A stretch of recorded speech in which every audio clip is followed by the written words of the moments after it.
This is the most organised animal and crop farm build that I've seen on Valheim, and in this video I'm going to show you how to build it. But before I do, let me give you a quick tour so you know what to expect. Starting at the front of the build, we have this fortified stone entrance with the stake walls running around the outside, and on the inside on the lower region we have 6 compartments of similar size which you can fill with whatever combination of animal and crops you require. On the back left and back right compartments we have this shelter to allow you to hatch chicken eggs with the brazier up the back. We also have black metal chests spread around for convenience, and on the upper region we have 2 windmills and this huge oak tree for decoration. So now that you know what to expect, let's get into the build part of the video. The first thing you'll need to do is create the foundation. So using your stone floors, create a rectangle that's 13 long and 2 wide. Once you've done that, come to the side of the rectangle that you want to be the entrance and place another line of 4 stone floors along the front. We can then grab our stone wall 2x1 and place one on either side just behind this row like this. Once you've got these placed, place a stone wall 1x1 at the back end of either side, and then we can start to build up for the start of the entrance. So you're going to build 3 high on either side, and then using the stone wall 2x1s we're going to rotate it 90 degrees and place 2 overhanging the structure like this. Do this on the other side and place another stone 2x1 in the middle here to create this little arch. At this point we'll want to grab our wood floor 1x1s and place them along the edge of either side of this structure, and this is going to allow us to place an overhang for the roof. With this in position we can grab the shingle roof outside corner 45 degree and place one in either corner, and then for the middle pieces we'll use the shingle roof 45 degrees.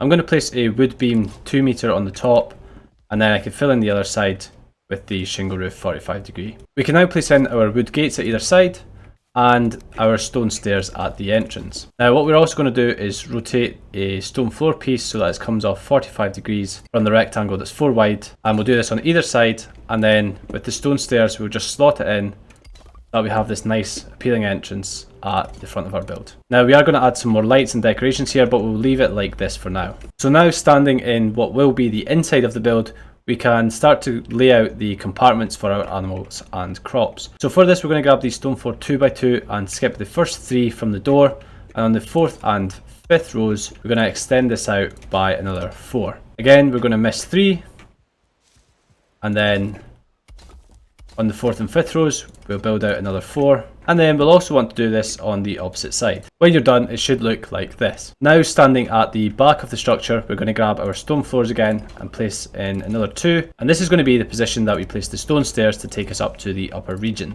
At this stage we need to create the foundations for the upper region, and we're going to do this by using these stairs as a midpoint and placing down a rectangle that's going to be 10 wide and 3 deep. Once you're done it should look like this. Now all we need to do is widen these so that they're 4 wide on either side, and also create this little section for the brazier to sit. We'll do the exact same on the other side, and we'll also create a little plinth for the windmill to sit on. So that's going to be a 2x2 square in the centre of either side of this upper region. So when you're done, the completed foundation layout will look exactly like this. Now I'm going to place the stake walls around the perimeter of the build. So I'm going to start on one of these outstretched foundation pieces, and I want to make sure that the bottom of the stake wall is actually at the bottom of these stone wall foundation pieces. If you're having difficulty snapping onto this bottom point, you might just need to mine out some of the ground underneath. But now we're just going to create a rectangle all the way around the build, and at the front we'll see that we can actually lock into the front entrance here.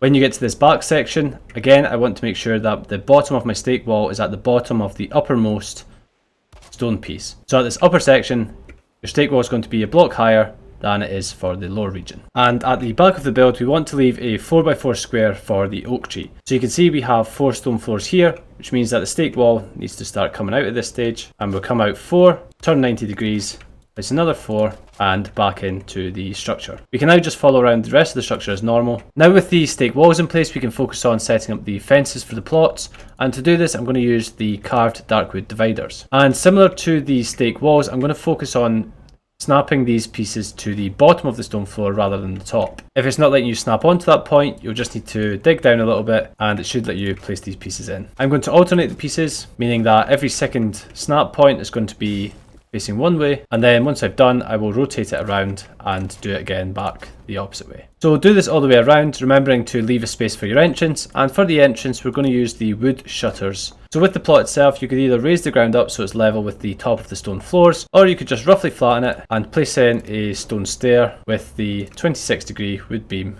on either side. For these back plots, you'll want to make sure that the dividers are overhanging the stone floors at the back, because that's going to be almost acting as a banister for the upper region. And on these back plots we'll also need to create the shelters for the chickens, and that's going to be done using the shingle roof 26-degree coming off the back, angling down and then angling up at the other side. Then place in dark pole at the bottom to make it look like it's been supported by that, and then just put a trim on each of the ends like this. Now with the bottom region done, we can focus on the top region, and we'll start with the area for the oak tree. So we might need to just expose some of the bottom of the stone floors here so that we can get a good lock point for the dark wood dividers. Now with the fence in place, I'm going to grab the stone floor 2x2 and use this just to get a location for planting the oak sapling, and this should give us the exact midpoint of this little area here. Then plant that in and get rid of the stone floors.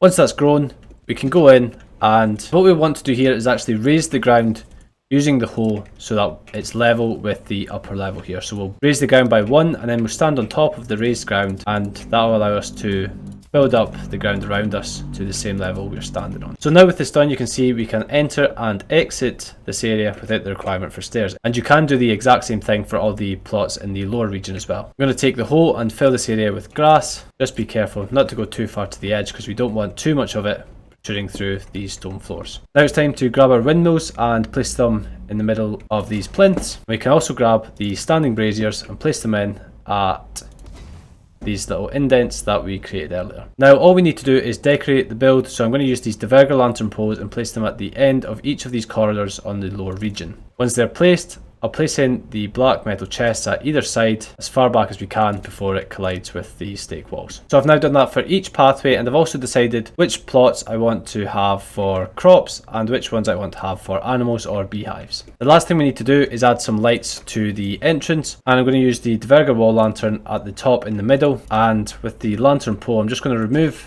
this block just to place this in, and then I would replace this back just to hide the base of the lantern. Same on the other side, and the exact same for the front of the structure.